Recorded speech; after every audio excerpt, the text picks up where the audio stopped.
நான் மீண்டும் மீண்டும் சொல்லுகிறேன், சிவபெருமான கும்பிடுறவங்க, திருநீர் பூசியவர்கள், சிவத்தொண்டு செய்தவர்கள், திருவாசகம் தேவாரம் படித்தவங்க, தலையாத்திரை மேற்கொண்டவர்கள், கைலாயவாதியம் வசித்தவர்கள், உழவாரப்பணி செய்தவர்கள், சிவனடியாருக்கு ஒருவேளை சாப்பாடு போட்டவங்க, அவங்க வாழ்க்கையில ஒருபோதும் கெட்டு போக மாட்டாங்க, வீண் போக மாட்டாங்க, கீழே போக மாட்டாங்க. இது சத்தியம்.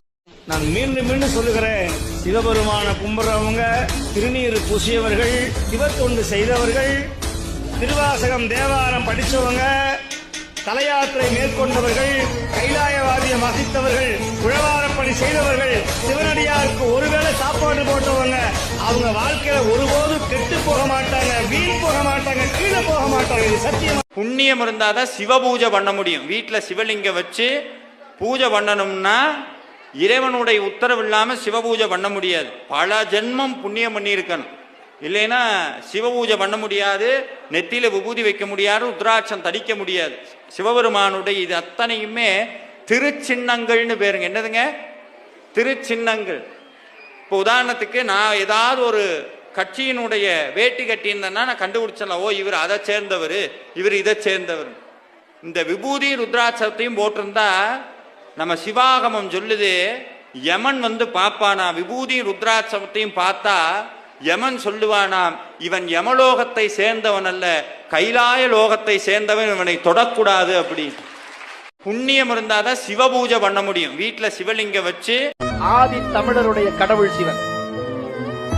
நீங்க சிவபெருமான ஏதோ வேற ஒருத்தர் கும்பிடணும். இன்னைக்கு நீங்க புரிஞ்சுக்குங்க, சிவபெருமான யாரும் கும்பிடுறது இல்ல. நிறைய பேர் மகாவிஷ்ணுவை கும்பிடுற அளவுக்கு சிவபெருமான கும்பிடுறது இல்லை. ஏன்னா ஒரு பெரிய மாயை உருவாக்கிட்டான். சிவபெருமான் கஷ்டப்படுத்துற கடவுள், சோதிக்கிற கடவுள், இன்ன ஜாதி இன்னவங்க தான் போய் கும்பிடணும் அப்படின்னு சொல்லிட்டான்.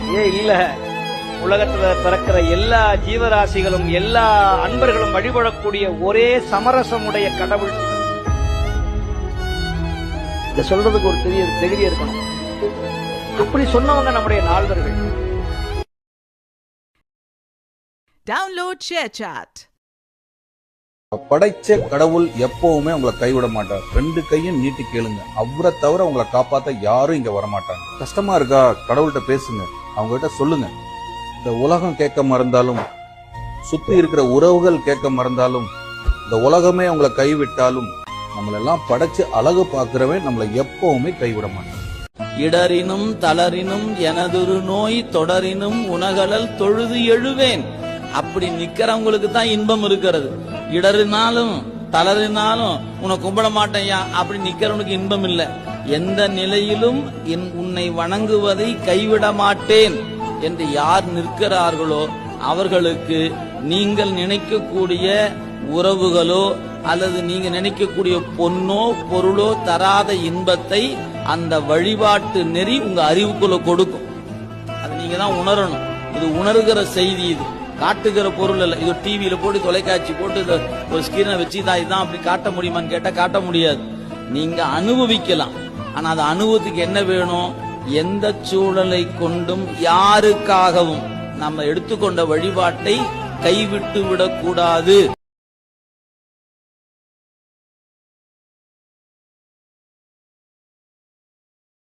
ஒரு மருத்துவ முறையில எப்படி நமக்கு அந்த மருந்து கூட்டிக்கிட்டே போறோம், நாளாக கொடுக்கிற முதல் டோஸ்லேயே சரியாச்சுன்னா 2ஆவது டோஸுக்கு வேலை இல்லை. அப்ப நீங்க இன்ப துன்பத்தை இறைவன் உங்களுக்கு ஊட்டும் போதே இது இறைவன் தந்தது நினைச்சு கையெடுத்து கும்பிட்டு திருவருள் திருவருள் திருவருள் என்று அனுபவித்து தொலைச்சிட்டீங்கன்னா அடுத்த வினை வராது. அறிவுக்குள்ள எதுவாயினும் இது திருவருள். அதோட சரி, அதுக்கு மேல ஆராய்ச்சியெல்லாம் பண்ணிட்டு கூடாது. ஏன் இது நடந்துச்சு, இது ஏன் இப்படியாச்சு, அது ஏன் அப்படியாச்சு, அவன் ஏன் அப்படி சொன்னான், இவன் ஏன் எப்படி பண்ணான் அப்படிங்கிற ஆராய்ச்சி தூக்கி போட்டுட்டு திருவருள் இது நமக்கு ஆகும் என்று கூட்டி வைத்தது. எனவே நடந்தது திருவருள். அப்ப நாம என்ன எடுத்துக்கணும்? திருவருள் நினைச்சுக்கணும். மகிழ்ச்சியும் வேண்டாம், துன்பமும் வேண்டாம். அப்படி அறிவை கொண்டு நடுநிலையில் நிறுத்திக்கிட்டீங்கன்னா வேறொரு துன்பமோ வேறொரு இன்பமோ உங்களை கொடுத்து பக்குவப்படுத்த வேண்டிய அவசியம் இல்லை. இதுதான் அடிப்படைங்க. ஒரு உழவன் வளர்த்து வருகிற மரங்கள்ல வேலி ஓரமா அரளி முதலான, அரளி கொட்டைன்னு சொல்லுவான், சாப்பிட்டு செத்து போயிடுவான். அந்த அரளி முதலான மரங்களை வளர்த்து வருவான். வெட்ட மாட்டான். அது ஓரமா கிடக்குது, விடுங்க. அது ஒரு உயிர் கொள்ளுகிற பயிர் ஆயிற்றே, வெட்டி எடுத்துட வேண்டியதானே. அந்த மாதிரி சிவபெருமனாகிய உழவன் என்னை ஒரு நச்சு மரம் என்று தெரிந்தும் என்னை வெட்டாம விட்டு வச்சிருக்கிறாயா. எந்த ஞானியாவது இப்படி சொல்லியிருக்கிறாங்கன்னா ஒருத்தரும் இல்லைங்க. ஆனா மணிவாசக பெருமானுடைய நெஞ்சுக்குள்ள எந்த தகுதியும் இல்லாத என்னை பெரிய அன்பர்களுடைய அன்புக்கு உரியவனாக நீ என்னை ஆக்கி வைத்து விட்டாய். உன் கோயில் வாயில் பிச்சனாக இருக்கிற என் செயல் எப்படி இருக்கிறது? உழவன் வெட்டாம விட்டு விட்ட நச்சு மரம் போலல்லவா நான் நிற்கிறேன். நச்சு மாமரம் ஆயினும் கொலார் நானும் அங்கனே உடையானாதனே. இந்த வரி நாம படிக்கும்போது என்னத்தான் இந்த பாட்டு சொல்லுதுன்னு நீங்க நினைக்கணும். இது எப்படி இருக்குது? விச்சதின்றியே விளைவு செய்கிற ஆற்றல், என்ன கருணை அப்படின்னு வியப்பை தரக்கூடிய நிலையில் சிவரிசி பண்றார் கண்ணப்ப நாயனாருக்கு. சுவாமி கிட்ட இருக்கிற மற்ற தெய்வங்களை விட சிவன்கிட்ட இருக்கிற ஒரு பெரிய சிறப்பு என்ன தெரியுமா? நம்மகிட்ட எவ்வளவு குற்றம் இருந்தாலும் அதெல்லாம் அவன் பார்க்கவே மாட்டான். சேற்றில் முளைத்த செந்தாமரை மாதிரி சுவாமிகிட்ட இருக்கிற அது ஒரு பெரிய சிறப்பு. நான் ஏன் இப்படி இவ்வளோ தூரம் சிவன் சிவன் சிவன் சிவன் ஏன் சொல்கிறேன்னா, சிவனை விட ஒரு தாயில் சிறந்த தயாவான தத்துவன் யாரும் கிடையாது. நீங்கள் எத்தனை குற்றம் பண்ணினாலும் உடனே அந்த குற்றத்தை பொறுத்துக்குவான். யார்? ஆரூர் சுவாமி மாதிரி. சுந்தரர் எங்கே போனாலும் அந்த முத்திரையை வச்சுருவார்.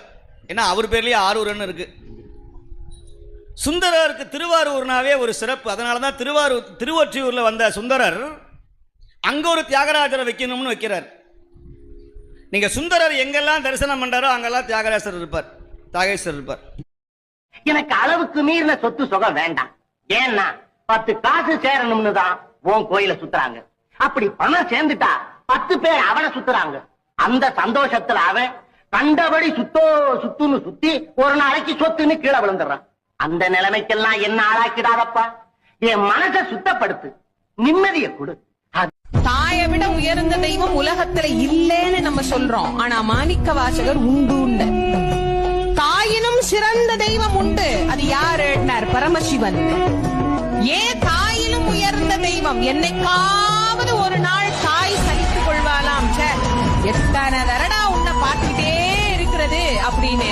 ஆனா எத்தனை பிறவி எடுத்தாலும் எம் பெருமான் சலித்துக் கொள்ளாமல் என்னை ஆட்கொண்டு கொண்டிருக்கிறாரே. அதனால சொல்றார், ஞாயிற்கடை. Download ShareChat. யாரோட காசு யாருக்கு வந்து சேரணும்னு பெருமானுக்கு தெரியும். ரத்தக்கரை படிஞ்ச காசு சாமி ஏற்றுக்க மாட்டார். ஏழையுடைய கண்ணீர் படிஞ்ச காசை சாமி ஏற்றுக்க மாட்டார். உண்மையான ஒரு சிவனடியார் கொடுக்கிற ஒரு கூளை தான் பெருமாள் குடித்தார். யார்? ஸ்ரீரங்க பெருமாள் ஒரு கிழவி கொண்டு வந்த பழைய சோத்தையும் வெங்காயத்தையும் சாப்பிட்டார். நங்கவரத்தில், திருச்சி நங்கவரத்தில். எங்களுடைய சிவபெருமான் பார்த்தார். சேந்தனார் கொடுத்த அந்த களியை உண்டார். அறிவாட்டாயார் கொடுத்த அந்த மாவடுவை சாப்பிட்டார். காரக்கலமையார் படைத்த அந்த மாங்கனியை உண்டார். வந்தி கிழவி சுட்டுப்பட்ட அந்த உதிர்ந்த பிட்டை அள்ளி அள்ளி சாப்பிட்டார் எங்கள் மதுரை ஆலவாய் சொக்கநாத பெருமான். எளிவந்த கடவுள் ஈசன், அடியாருக்கு எளியவன் எங்கள் அம்பலவாணன். அவன் திருவடியை ஒரு தடவை வணங்கினா போதும். ஐயா நான் என்ன ஜாதி என்ன மதம் அதெல்லாம் தூக்கி குப்பையில் போடுறான். முதல்ல நீ உண்மையான அன்பு இருந்தால் போதும். அவனை பார்த்தா உன் கண்ணில் தண்ணி கசையுதா? திருவாசகம் கேட்ட உடம்பெல்லாம் புலகாங்கிதம் அடையுதா? ருத்ராட்சம் போடணும்னு ஆசை வருதா? திருவாசகத்துக்கு என்ன பொருள் கேட்டா 2 பொருள். ஒன்று, நடராச பெருமானே திருவாசகத்துக்கு பொருள். இன்னொன்று, அவனோடு கலந்து விடுதலே அதற்கு பொருள். அப்ப நாமளும் படிச்சோம்னா என்ன ஆகும்? ஒரு நாள் நிச்சயமாக நாமளும்